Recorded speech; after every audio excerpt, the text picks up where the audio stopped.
Hello dear students, welcome to online classes for chemistry. Last class में हम ether के बारे में पढ़ रहे थे। आज हम ईथर के रासायनिक गुण पढ़ेंगे। तो टॉपिक है आज का ईथर के रासायनिक गुण या ईथर की रासायनिक अभिक्रियाएं। टॉपिक डाला हमने ईथर के रासायनिक गुण। तो ईथर के रासायनिक गुण देखो, ईथर सबसे पहले ईथर का सूत्र लिखते हैं, उसके आधार पर हमें पता लगेगा कि ईथर कौन कौन सी केमिकल रिएक्शंस दे सकता है। तो देखो यहाँ एल्किल समूह है, यहाँ पे ऑक्सीजन जुड़ा हुआ है, दो लोन पेयर इसके पास होते हैं। ठीक है, तो कुछ इस तरीके से ईथर का फॉर्मूला हमारे पास है। तो ईथर कौन कौन सी रिएक्शन देगा, तो देखो फर्स्ट रिएक्शन की बात करें तो यहाँ ये कौन सा समूह है, एल्किल समूह दोनों तरफ है। तो एल्किल समूह में कार्बन के साथ में कौन जुड़े होते हैं, हाइड्रोजन। ठीक है, तो कार्बन के साथ जुड़े हुए हाइड्रोजन का प्रतिस्थापन किसी इलेक्ट्रोफाइल द्वारा करवा सकते हैं आसानी से, हाँ या ना। तो इलेक्ट्रोफाइल के द्वारा इन हाइड्रोजन का प्रतिस्थापन यदि हम करवाएं तो यहाँ एल्किल समूह की ये कौन सी अभिक्रिया कहलाएगी, एल्किल ग्रुप की सब्स्टिट्यूशन रिएक्शन, यानी एल्किल समूह की प्रतिस्थापन अभिक्रियाएं। पहले प्रकार की अभिक्रिया हो गई। दूसरा कौन सी अभिक्रिया दे सकती है ईथर, देखो तो यहाँ ऑक्सीजन के पास लोन पेयर है। तो ऑक्सीजन के पास लोन पेयर है तो एज ए बेस ये बिहेव कर सकता है, बिल्कुल सही है। एज ए न्यूक्लियोफाइल बिहेव करेगा, जुड़ भी सकता है किसी कार्बोकेटाइन के साथ में। तो दो प्रकार की रिएक्शन ये हो गई कि लोन पेयर की रिएक्शन होगी। ठीक है, सेकंड टाइप में क्या आ गया, लोन पेयर की अभिक्रियाएं। अब थर्ड टाइप की बात करें तो देखो कार्बन और ऑक्सीजन की बॉन्डिंग है, ये कौन सा बॉन्ड है, कार्बन का और ऑक्सीजन का बॉन्ड है। इसको तोड़ने के बाद में इस पूरे एल्किल समूह का ही प्रतिस्थापन कर दिया जाए किसी इलेक्ट्रोफाइल के द्वारा।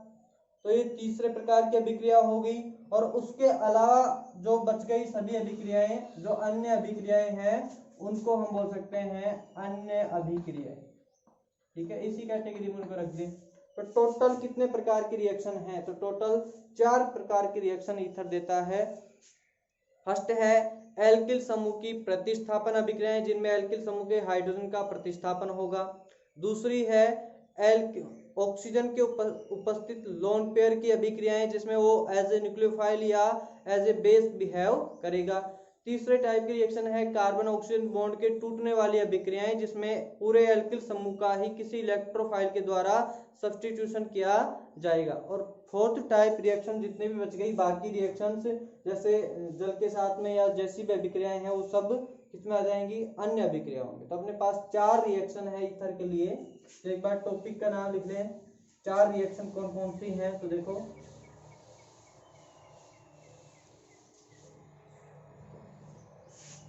फर्स्ट है एल्किल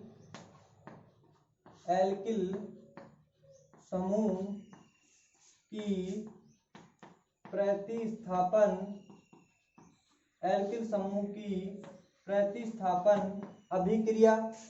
सेकंड है ऑक्सीजन के लोन पेयर की अभिक्रिया। ठीक है, थर्ड है carbon oxygen bond, carbon oxygen या फिर ये लिखते हैं कि बंध विदलन की अभिक्रिया या बॉन्ड ब्रेकिंग रिएक्शंस। ठीक है, फोर्थ टाइप में लिख दें कि अन्य अभिक्रिया। तो टॉपिक है ईथर के रासायनिक गुण कौन कौन से हैं, उसमें हम 4 प्रकार की रिएक्शंस पढ़ेंगे। एल्किल समूह की प्रतिस्थापन अभिक्रियाएं, जिनमें एल्किल समूह के हाइड्रोजन का प्रतिस्थापन होगा। सेकंड है ऑक्सीजन के लोन पेयर की रिएक्शन, जिसमें एज ए बेस या एज ए न्यूक्लियोफाइल रिएक्शन होगी। थर्ड है CO बंध विदलन की अभिक्रियाएं, जिसमें मेथोक्सी समूह, जिसको बोलते हैं एथोक्सी समूह या एथिल समूह का प्रतिस्थापन होगा किसी इलेक्ट्रोफाइल के द्वारा। और बाकी है अन्य अभिक्रिया। तो फर्स्ट टॉपिक डालते हैं एल्किल समूह की प्रतिस्थापन अभिक्रियाएं। तो देखो एल्किल समूह की प्रतिस्थापन अभिक्रियाएं। तो सबसे पहले रिएक्शन करवाएं एल्किल समूह की प्रतिस्थापन अभिक्रियाओं के लिए। फर्स्ट है अपने पास कौन सी रिएक्शन, तो देखो हैलोजनीकरण, हैलोजनीकरण रिएक्शन इंपॉर्टेंट है। किस कारण से, तो इसका जो प्रकार है रिएक्शन का कि कब किस प्रकार की रिएक्शन यहाँ होगी उसके लिए इसको इंपॉर्टेंट माना गया है। दो प्रकार से हैलोजनीकरण रिएक्शन होती है। फर्स्ट है सूर्य के प्रकाश की अनुपस्थिति में, और दूसरा है सूर्य के प्रकाश की उपस्थिति में। ठीक है, फर्स्ट है सूर्य के प्रकाश की अनुपस्थिति में या अंधेरे में, दूसरी है सूर्य के प्रकाश की उपस्थिति में, फोटोन की उपस्थिति में रिएक्शन करवाएं तो क्या होगा। तो हैलोजनीकरण दो प्रकार से है, पहला अंधेरे में रिएक्शन, दूसरा है प्रकाश में रिएक्शन। तो अंधेरे में या सूर्य के प्रकाश की अनुपस्थिति में जब रिएक्शन करवाते हैं तो क्या होता है, तो देखो जब हम फर्स्ट टाइप लें तो C2H5O C2H5, ये था अपना डाई एथिल ईथर, इसी की रिएक्शन पढ़ रहे हैं। तो देखो डाई एथिल ईथर, तो टॉपिक यहाँ पे आप ये लिखना कि डाई एथिल ईथर के रासायनिक गुण। ठीक है, तो डाई एथिल ईथर की रिएक्शन पढ़ रहे हैं। तो हैलोजनीकरण में सूर्य के प्रकाश की अनुपस्थिति वाली रिएक्शन करवाएं तो क्या होगा, तो जब हम अनुपस्थिति में रिएक्शन करवाएं, क्लोरीनीकरण करवा रहे हैं या ब्रोमीनीकरण करवा रहे हैं, ठीक है, तो जब ऐसा होगा तो सबसे पहले हम ये ध्यान रखें कि प्रोडक्ट में कौन कौन से हाइड्रोजन का प्रतिस्थापन हो सकता है, ये इंपॉर्टेंट है याद रखने की बात। तो यहाँ याद रखें कि केवल अंधेरे की बात करें तो केवल अल्फा पोजीशन के कार्बन से हाइड्रोजन का प्रतिस्थापन होगा, केवल अल्फा पोजीशन से। तो अल्फा पोजीशन वाले कौन से कार्बन है, सबसे पहले यहाँ इसको लिख सकते हैं CH2 CH3, ये लिखते हैं C2H5 को ऑक्सीजन के साथ CH2। तो ये वाला कार्बन क्या था, अल्फा कार्बन था, और इसके साथ ही जो दो हाइड्रोजन जुड़े हुए हैं ये अल्फा हाइड्रोजन है। तो इन अल्फा हाइड्रोजन का प्रतिस्थापन हम क्लोरीन के द्वारा करवा सकते। तो देखो जब हम फर्स्ट स्टेप पे रिएक्शन करवाते हैं तो हमें मिलता है CH3 CH2O CH3 क्लोरीन, और फिर आगे इस रिएक्शन को करवाते हैं तो हमें क्या मिलेगा, तो मिलता है CH3 CHClO CHCl CH3, यानी अल्फा पोजीशन पे दो क्लोरीन, तो नाम क्या हो जाएगा अल्फा डाई क्लोरो ईथर। तो ये रिएक्शन हमें मिलती है, फर्स्ट रिएक्शन की बात कर रहे हैं अंधेरे में जब हम क्या करवाएं, हैलोजनीकरण रिएक्शन करवाएं तो क्लोरीन और ब्रोमीन का योग केवल अल्फा पोजीशन वाले हाइड्रोजन की जगह होता है। तो इसको देखो, नेक्स्ट देखो फर्स्ट रिएक्शन थी सूर्य के प्रकाश की अनुपस्थिति में, अब हम बात करेंगे सूर्य के प्रकाश की उपस्थिति में।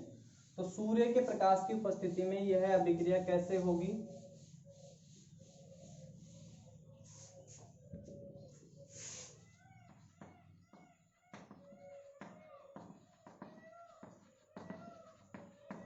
तो सूर्य के प्रकाश की उपस्थिति में जब डाई एथिल ईथर का क्लोरीनीकरण या ब्रोमीनीकरण करवाते हैं तो सूर्य के प्रकाश ले रहे हैं तो फोटोन यहाँ पे लिख सकते हैं, फोटोन लिख दिया हमने, साथ में क्या कर रहे हैं क्लोरीनीकरण करवा रहे हैं तो क्लोरीन लिख दिया। और जब ऐसी रिएक्शन होगी तो हमें जितने भी हाइड्रोजन हैं उन सब का प्रतिस्थापन यहाँ प्राप्त होगा। यानी जब हम सूर्य के प्रकाश की उपस्थिति में रिएक्शन की बात करें तो सभी हाइड्रोजन का प्रतिस्थापन हैलोजन के द्वारा किया जाता है, और प्रोडक्ट क्या मिलता है, तो देखो CCl3 CCl2O CCl2 CCl3, यानी सभी हाइड्रोजन का प्रतिस्थापन क्लोरीन के द्वारा किया जाएगा, और जितने भी हाइड्रोजन थे वो सभी किस में निकल जाएंगे, HCl के रूप में बाहर निकल जाएंगे। तो ये हमें प्रोडक्ट मेन प्रोडक्ट के रूप में प्राप्त होगा। ठीक है, इसे बोलते हैं परक्लोरो डाई एथिल ईथर। ठीक है, तो इस प्रकार का प्रोडक्ट हमें मिलेगा। अब नेक्स्ट रिएक्शन की बात करें तो नेक्स्ट है लोन पेयर की अभिक्रियाएं, ठीक है। तो नेक्स्ट टॉपिक डालो लोन पेयर की रिएक्शन, ऑक्सीजन के ऊपर उपस्थित लोन पेयर की रिएक्शन।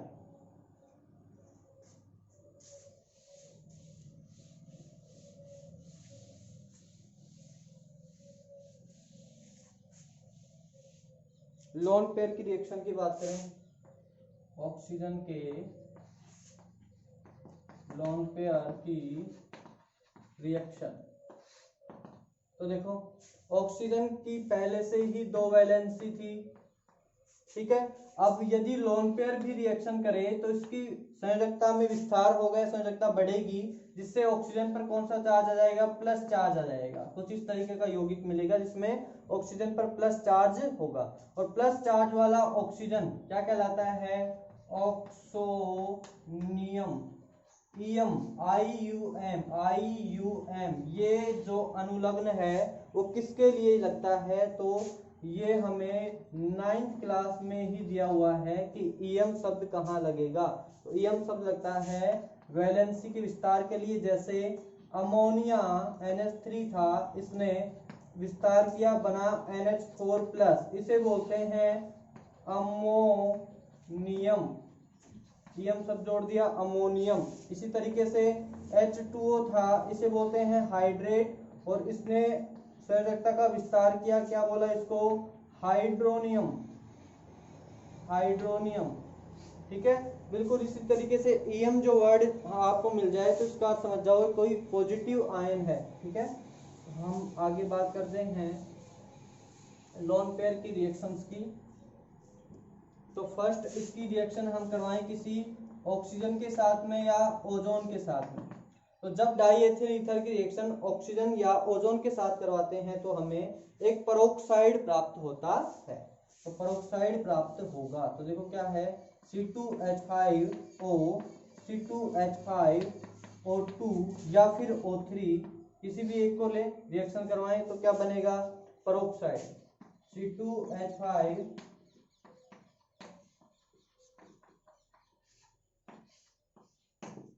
यानी पेरोक्साइड क्या होता है, जिसमें ऑक्सीजन ऑक्सीजन की बॉन्डिंग मिले, उसे क्या बोलते हैं, पेरोक्साइड। तो जब यहाँ पर हाइड्रोजन आ जाता है उसे बोल देते हैं हाइड्रोजन पेरोक्साइड। तो पेरोक्साइड का मतलब है ऑक्सीजन ऑक्सीजन के बीच में सिंगल बॉन्ड। अब देखो थोड़ा सा अंतर है, यदि ऑक्सीजन ऑक्सीजन के बीच में सिंगल बॉन्ड है, ठीक, उसके अलावा हमें यहाँ ये याद रखना है कि चलो ठीक है, इतना ही आप देख लो कि ऑक्सीजन ऑक्सीजन के बीच में सिंगल बॉन्ड है तो पेरोक्साइड होगा, क्योंकि उसमें थोड़ा सा अंतर हो जाएगा। जैसे COOC, जब ऐसी कंडीशन मिले कार्बन कार्बन के बीच में मिल जाए तो कल भी बताया हुआ था कि एनहाइड्राइड बोलते हैं इसको। तो ये समूह एनहाइड्राइड कहलाता है। ऐसा समूह कहलाता है एक क्या बोलते हैं इसको, पेरोक्साइड। और क्या था, एक ऐसा ये समूह भी आता है, ठीक है। इस प्रकार का समूह जो आपको दिया हुआ है, इसमें RCOOR दोनों तरफ एल्किल जोड़ दें तो एस्टर हो जाएगा। यदि यही समूह है, यहाँ पे H जोड़ दें और यहाँ पे R या H कुछ भी जोड़े तो ये हो जाएगा एसिड, कार्बोक्सिलिक एसिड, सबको पता है, ठीक। बिल्कुल इसी तरीके से CO यहाँ पे X जोड़ दें तो ये हो जाएगा एसिल हैलाइड। तो छोटी छोटी बातें हैं, ये आप ऑर्गेनिक के लिए याद रखें कि कौन से ग्रुप के साथ क्या जोड़ें, तो हमें क्या उसको नाम देना है, किस प्रकार से रिप्रेजेंट करना है, ठीक है। तो जब हम किसी ओजोन के साथ में ऑक्सीजन के साथ में रिएक्शन करवाते हैं तो हमें एक पेरोक्साइड प्राप्त होता है, इतना याद रखना है। अब हम आगे रिएक्शन करवाएं, ऑक्सीजन के लोन पेयर की रिएक्शन किसी अम्ल के साथ में करवाएं।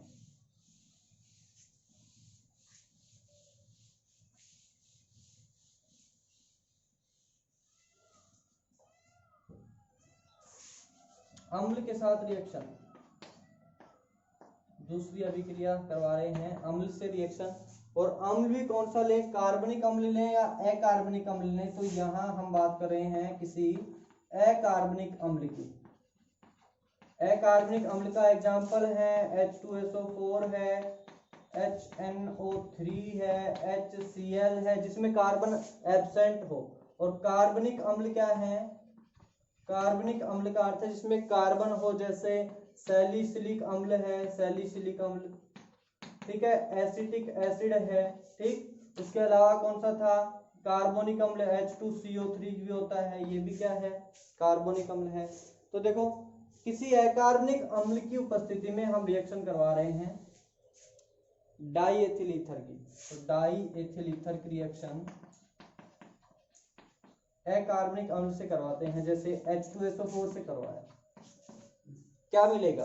तो यहां से हमें क्या मिलता है? H प्लस और HSO4 माइनस, सबको पता है लोन पेयर है, एज ए बेस और इलेक्ट्रोफाइल न्यूक्लियोफाइल दोनों की तरह बिहेव करेगा। किससे जुड़ेगा? H से जुड़ेगा, और जब H से जुड़ेगा तो यहाँ क्या आएगा? प्लस चार्ज, ऑक्सीजन की संयोजकता में विस्तार होगा। अब आने वाला नेगेटिव आयन एक एज ए साल्ट के रूप में इसके साथ उपस्थित होगा, तो क्या बनेगा? अपने पास बनता है C2H5O H plus C2H5 HSO4 minus. कुछ इस तरीके का एक कंपाउंड हमें मिलता है, इसे हम बोलते हैं ऑक्सोनियम। अभी बताया था ऑक्सोनियम साल्ट, ठीक है। लवण है क्योंकि प्लस चार्ज माइनस चार्ज के रूप में है, और दोनों में क्या है? 50-50 है, तो इसे एक साल्ट बोल सकते हैं। तो ये है ऑक्सोनियम साल्ट। अब ऑक्सोनियम साल्ट के अलावा क्या रिएक्शन? देखो जब H2SO4 का एक अणु डाई एथिल ईथर के एक अणु से रिएक्शन कर रहा था, यानी दोनों की मात्रा हमने समान ली है।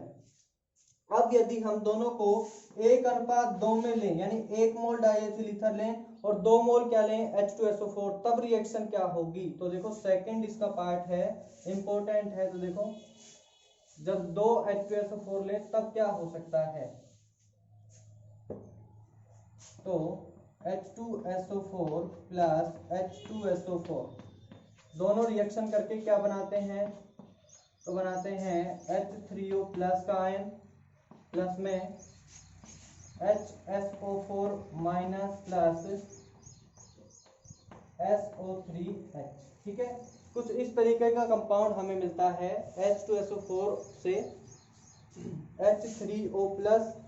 तो यहाँ पे देखो बैलेंस करते हैं इसको, H2SO4 से जब दोनों को आपस में मिलाते हैं तो मिलता है H3O प्लस SO3। तो यहाँ पे क्या आ गया? H3O प्लस ऑक्सोनियम मिल गया, नेगेटिव आयन मिल गया, और HSO3 लिखेंगे तो प्लस लिखना पड़ेगा, तो ये सल्फर ट्राइऑक्साइड मिल गया, ठीक है। ये तीन अपने को हमें प्राप्त होते हैं, जिसमें एक इलेक्ट्रोफाइल है, एक न्यूक्लियोफाइल है और एक न्यूट्रल है। तो तीनों के साथ में रिएक्शन करवाते हैं। देखो ये फर्स्ट स्टेप था। सेकंड स्टेप में C2H5O C2H5 यहाँ पे लोन पेयर है। तो अब क्या करवाते हैं? देखो जब हमारे पास इस तरह की पोजीशन हो तो HSO4 माइनस जो है वो एक क्या है अपने पास? न्यूक्लियोफाइल, और ये भी इलेक्ट्रॉन अधिक रखने वाला है। तो HSO4 जुड़ने की बात नहीं करेंगे, ठीक है। चलो सेकंड कंडीशन क्या है? H3O प्लस जुड़े, तो H3O प्लस भी यहाँ पर नहीं जुड़ सकता, क्योंकि ऑक्सीजन की पहले से ही यहाँ 3 वैलेंसी दी हुई है और 4 वैलेंसी ऑक्सीजन के लिए इम्पॉसिबल है, ठीक। अब कंडीशन थर्ड क्या बनती है कि SO3 यहाँ पर आकर के जुड़े, ठीक है भाई, SO3 जुड़ता है। तो SO3 जब जुड़ेगा तो SO3 की स्ट्रक्चर कुछ ऐसी होती है, और जब लोन पेयर आकर के सल्फर पर जुड़ता है तो कोई भी एक पाई बॉन्ड ऑक्सीजन के ऊपर जाएगा, और जब ऐसा होगा तो यहाँ ऑक्सीजन के ऊपर क्या जाएगा? नेगेटिव चार्ज, और ऑक्सीजन कहाँ जुड़ेगा? सल्फर के साथ में। तो ये नेगेटिव चार्ज जो है वो एज ए बेस बिहेव करता है, और किसका प्रोटॉन ले लेता है? H3O प्लस का, यानी हाइड्रोनियम का प्रोटॉन यहाँ पर लेता है। और जब हाइड्रोनियम का प्रोटॉन यहाँ लेगा तो H2O बाहर निकल जाएगा, H3O से H2O बाहर निकलेगा, और साथ में SO3H समूह कहाँ जुड़ेगा? C2H5O C2H5 पे, ठीक है। फिर से देखो जब 3 प्रकार के कंपाउंड हमें मिलते हैं इस रिएक्शन से, एक मिलता है पॉजिटिव इलेक्ट्रोफाइल, एक नेगेटिव न्यूक्लियोफाइल और एक न्यूट्रल, और तो इस कंडीशन में H3O प्लस क्या है? एक प्रोटोनेटेड वाटर है, हम ये बोल सकते हैं प्रोटोनेटेड वाटर है, इसलिए इसकी एसिडिटी जो है वो बहुत ज्यादा है, अम्लीयता बहुत ज्यादा है, आसानी से H+ त्याग करेगा। तो अब देखो HSO4 जुड़ नहीं सकता, लोन पेयर के साथ में रिपेल करेगा। H3O+ नहीं जुड़ सकता क्योंकि लोन पहले से संयोजकता 3 है, 4 नहीं कर सकते। अब कौन जुड़ेगा? SO3। SO3 से जब लोन पेयर जुड़ता है सल्फर के साथ में, ऑक्सीजन के ऊपर कौन आएगा? पाई इलेक्ट्रॉन, तो नेगेटिव चार्ज, और negative charge as a base behave करेगा क्योंकि आकार कैसा है? बड़ा। याद रखना ऑर्गेनिक में जितना बड़ा आकार उतना अच्छा बेस, जितना छोटा आकार उतना अच्छा न्यूक्लियोफाइल।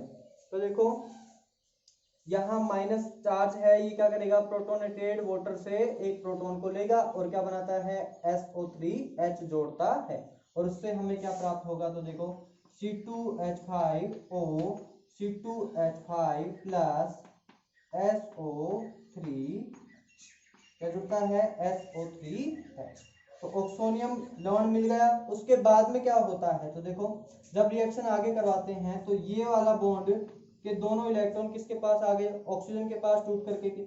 ऑक्सीजन पहले से इलेक्ट्रोनेगेटिव था और अब इसकी ऊपर प्लस चार्ज और आ गया। तो देखो इसको एक बार पहले फिर आगे इसको क्लीन करके पढ़ते हैं। देखो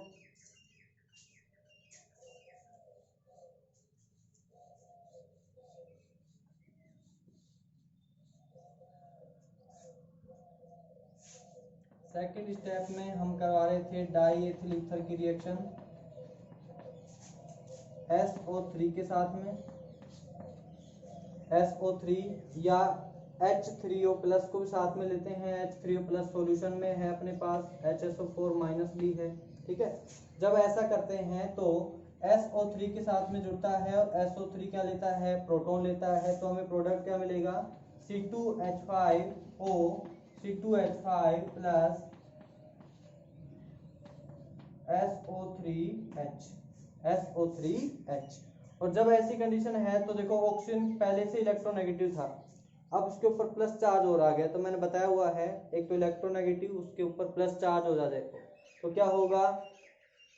इलेक्ट्रोनेगेटिविटी जो थी वो और ज्यादा इंक्रीज हो जाएगी, तो और ज्यादा बढ़ जाएगी। तो क्या होगा? बॉन्ड के दोनों इलेक्ट्रॉन कौन लेगा? ऑक्सीजन। और इस कंडीशन में यहाँ पर क्या आ जाएगा? Plus charge. तो C2H5 प्लस क्या क्या मिलेगा? C2H5 प्लस बन जाएगा, साथ में SO3HO C2H5। चलो ठीक है। उसके अलावा अब क्या करें? C2H5 जो है वो रिएक्शन करता है H2SO4 से, ठीक है। या फिर हम ये बोल दें कि डायरेक्ट रिएक्शन करता है HSO4- के साथ में, क्या बना लेता है? C2H5 HSO4। यानी हमें क्या मिल रहा है? तो देखो एथिल हाइड्रोजन सल्फेट हमें यहाँ पर प्राप्त होता है। तो याद रखना जब अम्ल से रिएक्शन करवाते हैं तो दो प्रकार से रिएक्शन होती है। फर्स्ट, जब हम किसी दोनों की मात्रा को समान लेते हैं, डाइएथिल ईथर और अम्ल की मात्रा समान लें, तो उस कंडीशन में हमें केवल एक हाइड्रोनियम आयन यौगिक वाला हमें साल्ट के रूप में हमें प्राप्त हुआ था। और यदि इनका रेशो 2:1 ले, 2 मोल किसके लें? H2SO4 के, और 1 मोल डाइएथिल ईथर का, तो हमें प्राप्त होता है एथिल हाइड्रोजन सल्फेट, ठीक है। अब नेक्स्ट देखो,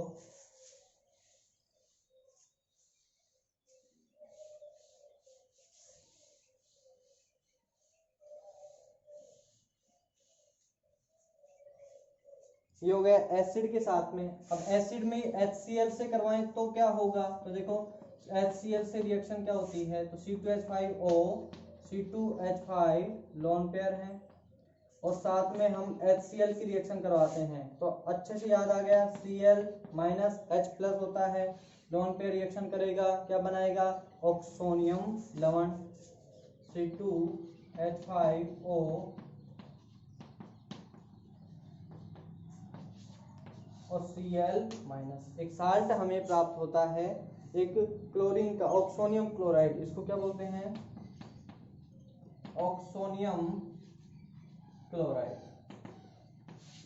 प्राप्त होता है, एक साल्ट हमें प्राप्त होता है। नेक्स्ट देखो, इसमें दूसरी रिएक्शन एक और करवाएं कि यदि ये प्रोटॉन ना लेकर के किसी लुईस अम्ल के साथ में रिएक्शन करे, तो दो प्रकार से रिएक्शन कर सकता है इलेक्ट्रॉन ज्यादा रखने वाला। या तो किसी प्रोटॉन को ले या किसी ऐसे समूह पर जुड़े जिसके पास इलेक्ट्रॉन की कमी है, रिक्त कक्षक है। तो देखो रिक्त कक्षक इलेक्ट्रॉन की कमी वाला कौन होता है? लुईस अम्ल होता है। तो लुईस अम्ल के साथ में जब ये जुड़ेगा, लुईस अम्ल हमने लिया बोरोन ट्राइफ्लोराइड, ठीक है। तो जब इसके साथ जुड़ता है तो ये कैसा कंपाउंड बनाएगा? एक योगात्मक उत्पाद हमें यहाँ प्राप्त होगा। ये हमने पढ़ा हुआ है, याद है कुछ अमोनिया के साथ BF3 की रिएक्शन करवाई थी 10th क्लास की बात। तो उससे क्या मिला था? एक योगात्मक उत्पाद। ये एक बेस है, इसके साथ लुईस अम्ल लिया तो हमें एक योगात्मक उत्पाद मिलेगा और उसका आकार कैसा होगा? देखो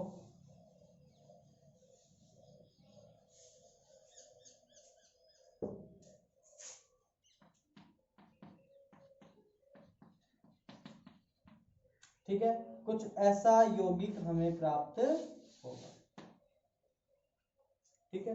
तो ये कंपाउंड हमें प्राप्त होता है जब हम किसी लुईस अम्ल के साथ में रिएक्शन करवाते हैं। नॉर्मल सी बात है, जब अमोनिया करवा रहे थे BF3 से तो भी हमें ऐसा कंपाउंड मिल रहा था, एक योगात्मक उत्पाद। अब भी हमें योगात्मक उत्पाद मिलेगा, ठीक है। इसको क्या बोलते हैं? नाम बताओ।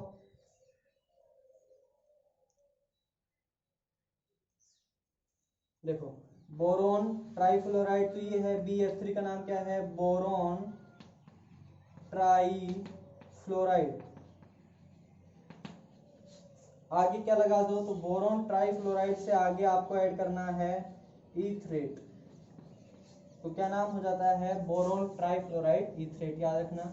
ये थी ऑक्सीजन के लोन पेयर की रिएक्शंस। अब हम पढ़ते हैं CO आबंध वाली रिएक्शन, यानी कार्बन ऑक्सीजन बंध के टूटने वाली अभिक्रियाएं।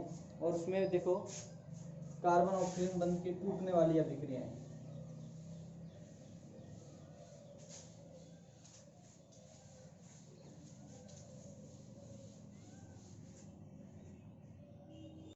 तो बात कर रहे थे हम, थर्ड पार्ट था कार्बन ऑक्सीजन बंध की अभिक्रिया,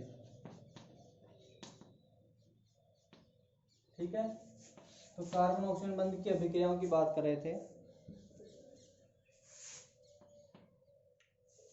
फर्स्ट रिएक्शन हम बात करते हैं यहाँ किसी एल्किल हैलाइड से, या हम बात करें किसी HX अम्ल के साथ में रिएक्शन। तो देखो HX अम्ल के साथ में रिएक्शन की बात करें तो HX अम्ल के साथ में रिएक्शन कैसे होगी? तो डाई एथिल ईथर की रिएक्शन हम करवा रहे हैं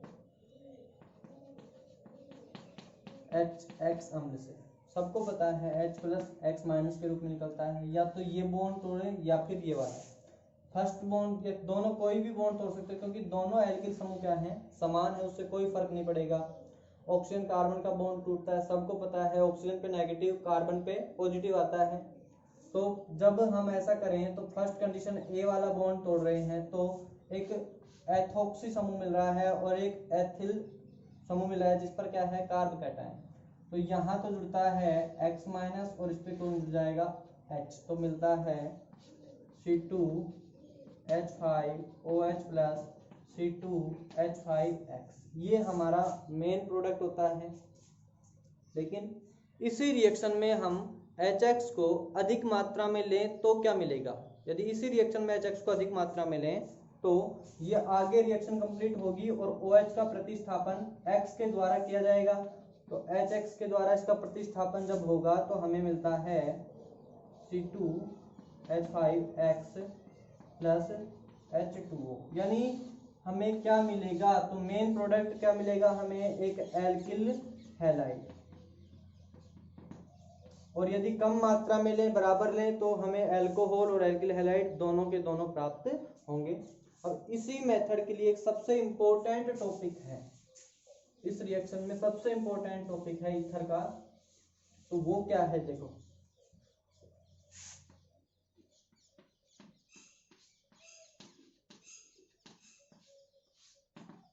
उसका नाम है जीसल विधि।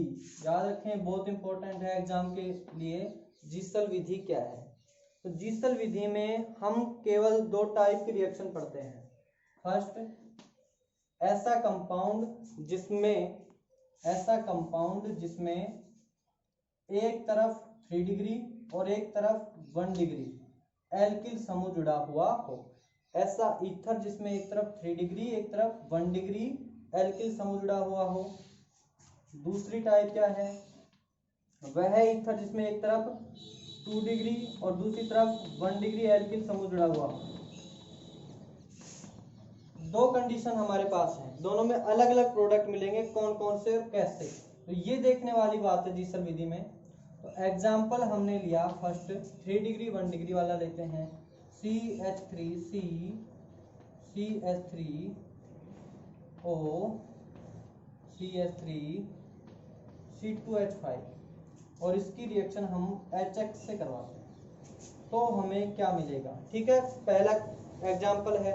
दूसरा एग्जाम्पल 2 डिग्री और 1 डिग्री लेते हैं तो है CH3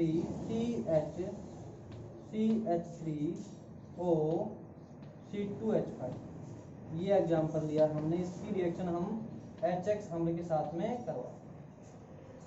तो देखो याद रखना, जब 3 और 1 का रेशो हो तो हमें कौन सी रिएक्शन करवानी है। तो जब 3 और 1 दिया हुआ हो तो याद रखना ऐसी कंडीशन में हमें क्या करना है, CO बॉन्ड तोड़ना है। कौन सा, 3 डिग्री वाला,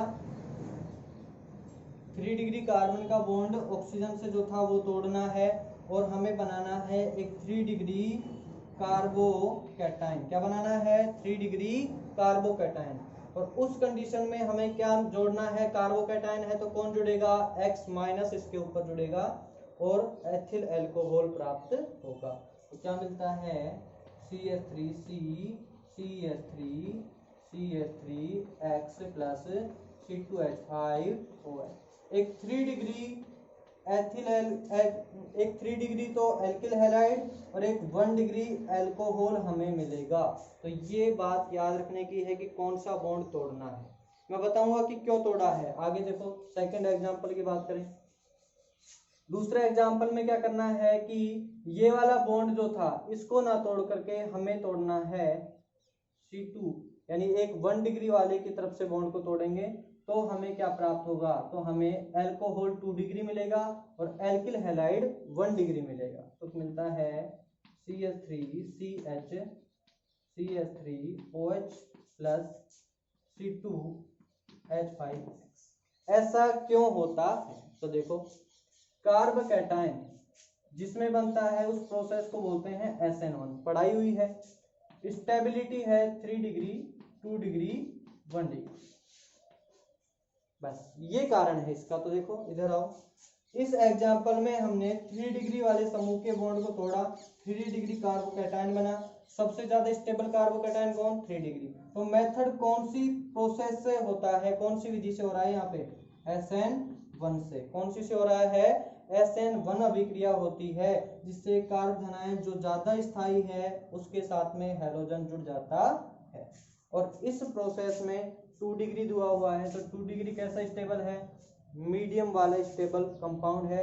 तो अपने को क्या करना है, मोस्ट स्टेबल लेना है। तो मोस्ट स्टेबल यदि ये बॉन्ड तोड़ते हैं और इसको हम बोलें कि ये SN1 से होता है तो क्या बनता है, 1 डिग्री कार्बोकैटायन जो कि सबसे कम स्टेबल है। तो क्या करें भाई, तो इस बॉन्ड को तो तोड़ें लेकिन SN1 रिएक्शन यहाँ पर नहीं होती है।